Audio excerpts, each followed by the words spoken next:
Good morning and welcome to Black History Quick Dive. In the words of the legendary Godfather of Soul, James Brown, this is a man's world, but it wouldn't mean nothing without a woman. This accurately describes African American women's role in history.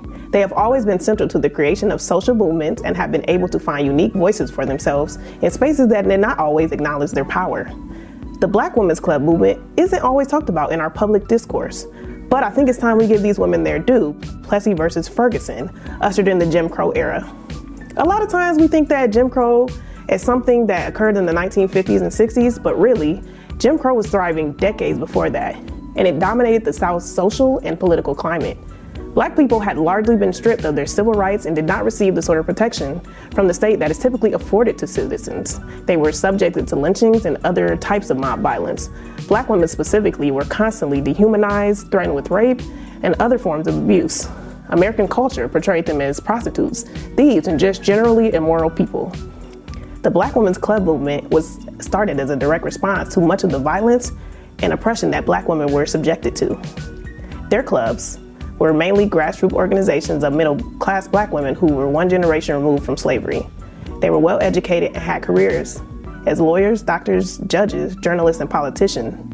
An important figure in the Black women's movement was Josephine St. Pierre Ruffin. She was born in the Beacon Hill neighborhood of Boston, Massachusetts in 1842. She started out in activism by recruiting Black men to join the Union Army during the Civil War.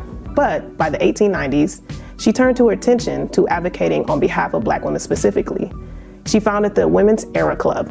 The club's goals were to offer opportunities for self-improvement and to speak out against the violence and oppression. The club published a newspaper called The Women's Era, the first newspaper published by and for Black women.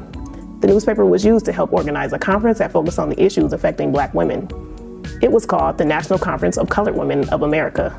Black women were able to network, discuss, and organize amongst themselves in an effort to build community and find solutions to some of the most pressing concerns. The conference event led to the founding of the National Federation of Afro Women. Josephine also helped to found the Boston branch of the NAACP. While chipping away at oppressive systems in Boston, another Black women's club, the Colored Women's League, was founded in Washington, D.C. in 1892. Its founders included Mary Church Terrell, Anna Julia Cooper, and Mary Jane Patterson. Eventually, both the National Federation of Afro-American Women and the Colored Women's League merged to form the National Association of Colored Women. It was the largest federation of Black women's clubs. Mary Church Terrell was the group's first president, and their founding motto was "Lifting as we climb." While they were committed to upward mobility and self-improvement among themselves, their ultimate purpose was to improve the lives of all Black people. By 1916, they had the membership of almost 100,000. They provided social services, raised money for kindergartens, libraries, orphanages, and elder care. In the 1930s, Black Americans started turning to organizations like the NAACP and the National Urban League, groups that challenged racist systems and advocated for large-scale structural change. In 1935, Mary McLeod Bethune, educator and activist, led a portion of the National Association of Colored Women members to form the National Council of Negro Women. Bethune's new group focused on using political activism to improve the state of Black Americans and their communities. Bethune used her position as director of the Division of Negro Affairs for Franklin D. Roosevelt to talk to the press about the need for Black Americans to have federal jobs and other opportunities. Some of the organizations remain active today, like the National Association of Colored Women, now known as the National Association for Colored Women's Club Incorporated, and the National Council of Negro Women. Both nonprofit organizations' goal is to unite Black women in pursuit of equality.